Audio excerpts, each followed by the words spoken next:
Hey guys, welcome back to the Tulsa Madman YouTube channel. I hope you're having a good time watching the 62 Rambler.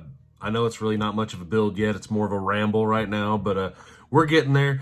Tonight's video, not a lot of work on the car. I did do some stuff with the locks and do a few more things in the car, but tonight we're going to focus on what we plan on doing with a chassis for this deal. You know we're going to put an S10 in it. I've already said that. S15, Sonoma, whatever you want to say. But we go over some of the ideas that I have for it and in the direction I want to go. Please feel free to comment always. Let me know what you're thinking. If I said something that you think is going to not work on this deal, let's hear it now, please. But if you enjoy the video, give me a thumbs up. And if you haven't already, subscribe and ring my bell.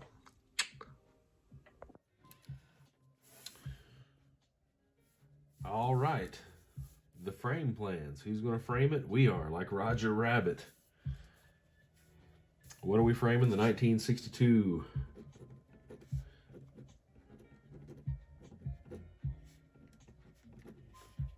American. Our 1962 Rambler American. What do we want out of this deal? First off, we want stance. Why? Because stance will make her dance. Yeah, I love it. We're going to go static.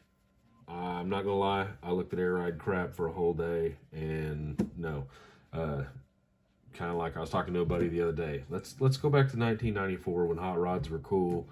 I was still a kid, but I remember the Pro Street, the Dare to Be Different, stance, some of the coolest things on the magazines rack were built here in Tulsa, Oklahoma. What was it? I think Nashty. Some of my friends had some stuff to do with some of those cars. Huge influence on me. Stance, Dare to Be Different. We want a car. My main goal, ET wise, is 1150s. At 1149, you need a roll bar. Obviously, I had the S10. I wanted something different. My whole goal from the beginning was to rebody this as something else. So I found the 62 Rambler body. It was really sick, fairly rust-free, a lot better than anything I really thought I could ever get for the money. I also want it clean and easy to work on, simple. So we'll go with what my old art teacher used to say, KISS, keep it simple, stupid. That's what I'm really going to try to remember here. So we'll go with all the hard points first.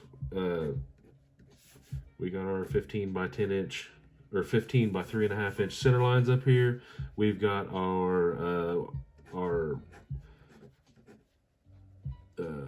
5.3 aluminum engine, our 4L80E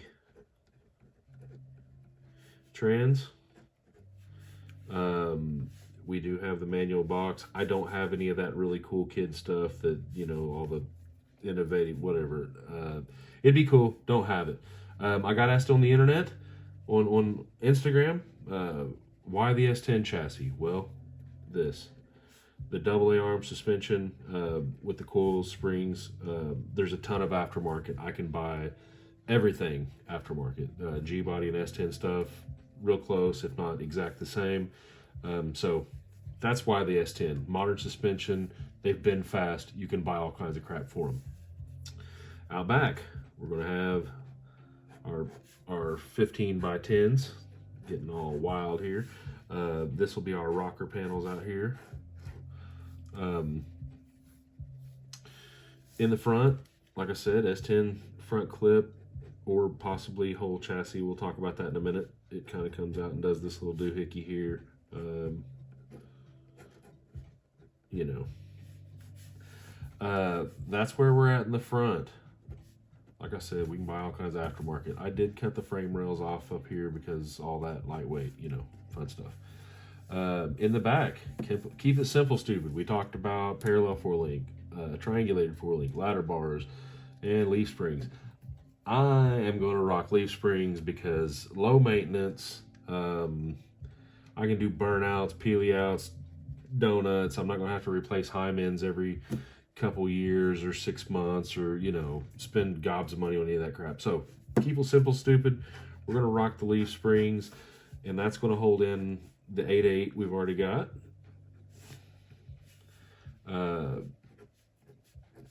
I'm not going to use the S10 rear chassis, rear clip, because I've already got to narrow the springs. There's just already too many things. So I'm going to move the tubs in 5 inches per side. So anyway, not going to use that. What am I going to do? I'm going to start with a 2x3 piece that comes out like this on both sides. I'm not going to go all the way across the car because I don't like 2x3 cross members. They just take up a lot of room, and it makes hard for plumbing and just all kinds of things. So we'll run a piece of 1 3/4 inch and 750 there underneath that with a little bend in it, you know, to give us some drive shaft clearance and all that cool stuff. In the front, I want to mount my springs to have a little bit of adjustability. I'm going to come in on my 2x3 rail, make some brackets. This will be 3 inch, this will be 2 inch, come out like this. And like I said, I want to have adjustability. So I'm going to have at least 3 holes, maybe 4, I don't know. We'll come down, and if I cut them in the driveway, it won't get this radius. If I can find somebody local with a plasma table that wants to help a brother out, we'll try to get tricked. These saddle on there, like I said, I'd like to have at least 4 inches of adjustability right there, but we'll figure that out. On the back here, I'm going to run a slider. A lot of y'all know what those are. They're used in drag racing, dirt track racing a bunch. And it's just a little box. And the bolt right here that holds the spring rides in this track with a bushing, you know, like the spring eyes there, and it comes out. And it allows that to travel much smoother and more linear, and just kind of frees up the suspension. That's what we'll be using in the back here. We could connect these points with the factory S10 frame rails, no problem. That would be closer to keeping it simple, but I also want it clean and easy to work on. I don't want a bunch of extra holes and tabs and crap from the ghost of S10 past. So I was going to try to save some of the factory unibody stuff, but with the crusties up here, can't do that. So now we're going to gutter all the way to the inner rocker, run a 2x3 to catch it up here, our subframe, and we're going to kind of go do a mini school, or a mini truck trick, say that fast, like a stock floor body drop. We'll lay the 2x3 square tubing in here wherever a good point is, and I want to run it directly back to this spring mount, you know, to make it all stronger and stuff. So we'll have some 2x3 rails in there like that. We will run 1 3/4 inch transmission cross member, and probably work in, it'll be somewhat redundant, an X there to run our drive shaft loop off of. Drive shaft, I've got an aluminum drive shaft that I can have cut. If we start making real power, I'll get away from that pretty quick. But I do want to have all this just in case. Just in case we run faster than 1150s. I do have me a little turb ski to put up here, so you never know what'll happen. Roll cage, or roll bar. 1149 to, what is it, 899, I think. I don't know, I'm a little rusty on all that. Main hoop here. I'm going to run a bar underneath the back windows, back to my shock mounts, and down and around like that. My shocks will be right here. Back around like that. My down bars in the back, I want them to come out like this and through the package tray, and down to kind of on top of my shock mount. The back frame rails, I figured I'd do like a 2x1.5 rail stood up on top of the spring. I don't think it'll be too run, 120 thousandths wall or 1/8 inch wall. By the time we do all this and come back with some, some bars off of this bar to rear mounts on the leaf springs and do a little cross member or two back here. I don't think that it'll be too lightweight. Just stuff gets really redundant back here. We'll probably run on top of it. We might even run a little X like that up to the top of the C-notch, or whatever you want to call it. Or we won't C-notch it, obviously, but to the notch. Something else that I'm going to do, I'm going to keep my notch down low over my rear end. I've looked at several cars. I've been in this business for a long time, and I've never understood, like, your rear end housing's right here. Why does your C-notch go way up here? Are we going to take a picnic on this thing? Or, I want to be down here,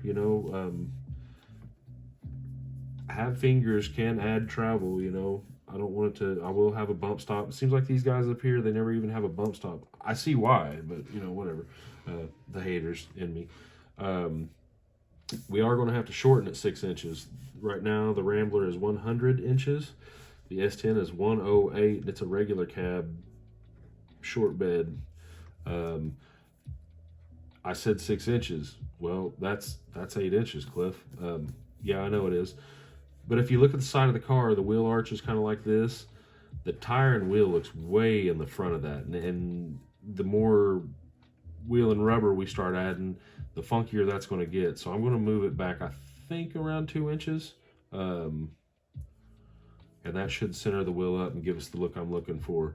The truck does have 2-inch drop spindles on it right now. Something I thought about, if I ever want to go gasser, I can go buy a set of 4-inch lift spindles.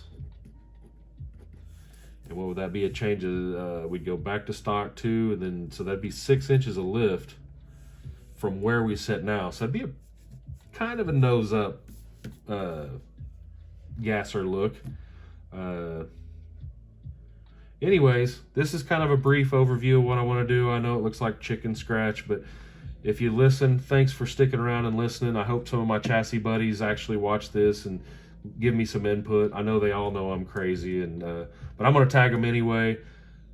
And if I didn't tag you and you want to leave a comment, leave a comment. Tell me what I did wrong. Tell me what you're thinking. I know I could go all 25 dot and get all goofy, and that's kind of out of my skill set. I don't own a TIG welder.